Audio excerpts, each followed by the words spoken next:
সেই দিনটা ছিল আমার জন্য খুবই বিশেষ একটা দিন। কারণ এই দিনেই আমাদের ছোট্ট রাজকন্যার পৃথিবীতে আগমন হয়েছিল। এই ভিডিওটা প্রায় ৬ মাস আগের। ডিসেম্বর মাসটি আমার জন্য যেমন আনন্দের, ঠিক তেমনি বেদনার। কারণ এই ডিসেম্বরেই আমি হারিয়েছি আমার জীবনের সবচেয়ে মূল্যবান সম্পদ আমার মাকে।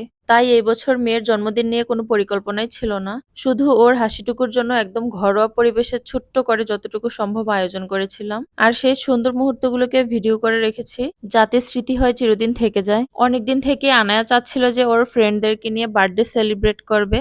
তাই ওর কাছের কিছু ফ্রেন্ডদেরকে ইনভাইট করেছিলাম, আর সাথে ওর কাজিনরা ছিল।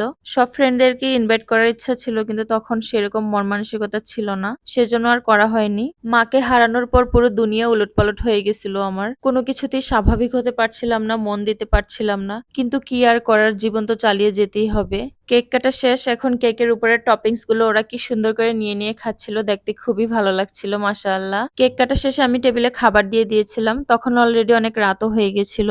আর তখন ছিল শীতকাল।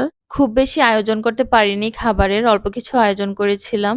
এখানে ছিল ডিম কোরমা, বেগুন ভাজা, কাবাব, চিকেন রোস্ট, পোলাও আর গরুর মাংস।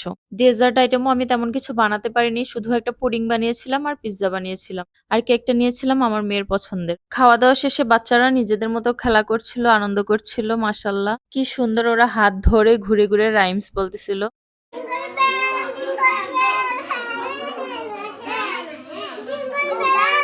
তারপর কিছুক্ষণ আমরা বসে বসে গল্প করলাম, ওরা ওদের মতো খেলাধুলা করলো।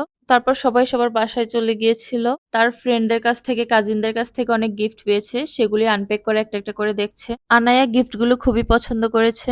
এই তো আমার মেয়ের জন্মদিনের ছোট্ট একটা ভিডিও, স্মৃতি হয়ে থেকে যাবে আজীবন। সবাই আমার মেয়ের জন্য দোয়া করবেন, আমার মায়ের জন্য দোয়া করবেন। আল্লাহ হাফেজ। আসসালামু আলাইকুম।